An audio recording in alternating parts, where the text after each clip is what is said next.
Delhi car blast में आखिर आतंकियों ने किस विस्फोटक का इस्तेमाल किया, इसकी गहनता से जांच की जा रही है। लेकिन जिस तरह मृतकों की पोस्टमार्टम रिपोर्ट में विस्फोटक का कोई निशान नहीं मिला, उससे कई सवाल उठ रहे हैं कि आखिर ऐसा कौन सा विस्फोटक था जिससे इतनी भयंकर तबाही मचाई गई कि कई बॉडी छत बिछत हो गए और शवों की चीथड़े 200-300 मीटर दूर जाकर गिरे।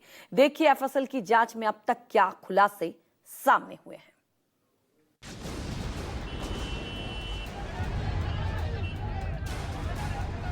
दिल्ली में लाल किले के पास कार ब्लास्ट से जहां पूरा देश सन्न है,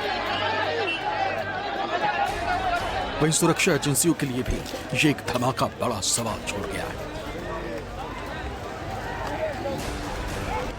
एक गाड़ी में उमर नाम का शख्स विस्फोटक भर कर लाता है और फिर कार में ऐसा विस्फोट होता है कि सेकंड्स में कोहराम मच जाता है। मगर ब्लास्ट की जो कुत्थी जांच एजेंसियों को परेशान कर रही है वो ये है कि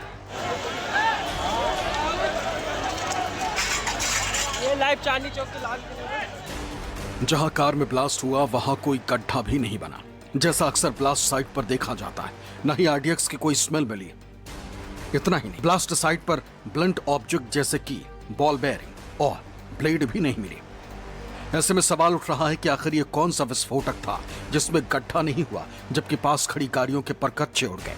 100 मीटर दूर तक गाड़ियों के टुकड़े बिखरे पड़े मिले।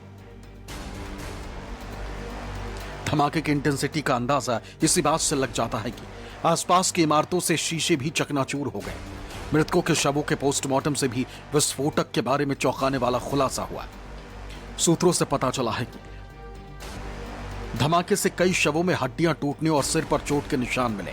साथ ही कुछ शवों में फेफड़ों, कान और पेट के भीतर ब्लास्ट वेव से नुकसान के संकेत मिले।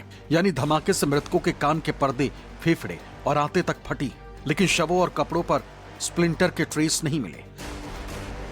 जानकारी सामने आई है कि कई लोगों की मौत की वजह विस्फोट की गहरी चोट और अत्यधिक खून का बहना है। साथ ही क्रॉस इंजरी पैटर्न भी देखा गया, जिसमें धमाके के झटके से लोग दीवार या जमीन से टकरा गए। जांच एजेंसियों की माने तो पोस्टमार्टम रिपोर्ट से ऐसे संकेत मिल रहे हैं कि धमाके में किसी संशोधित विस्फोटक पदार्थ इस्तेमाल किया गया हो सकता है। रेड फोर्ट ब्लास्ट में जो धमाका हुआ है वो बहुत तेज था।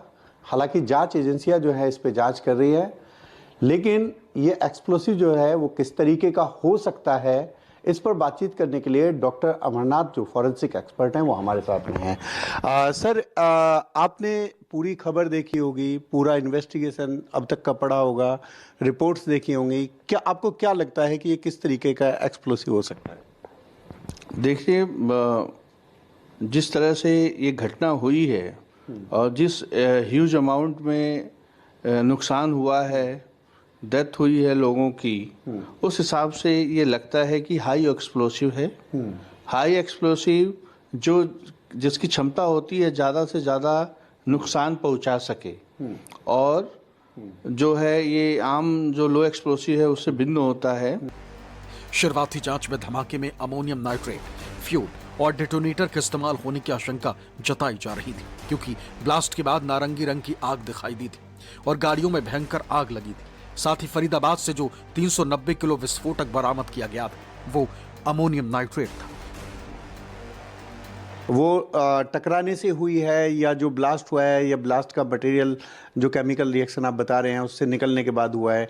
कैसे संभव? देखिए, जब कहीं भी ब्लास्ट होता है, ठीक है, तो उसमें से उष्मा और उसमें से जो डिफरेंट पार्टिकल्स होती है उस बम, उस मटेरियल्स में, वो क्या है, बाहर निकलने की कोशिश करती है। उससे टकरा के जो भी ऑब्जेक्ट है वो टकराता है, और वो जितना वेलोसिटी, जितना ह्यूज अमाउंट का होगा उतना ज़्यादा नुकसान होगा। यदि मान लीजिए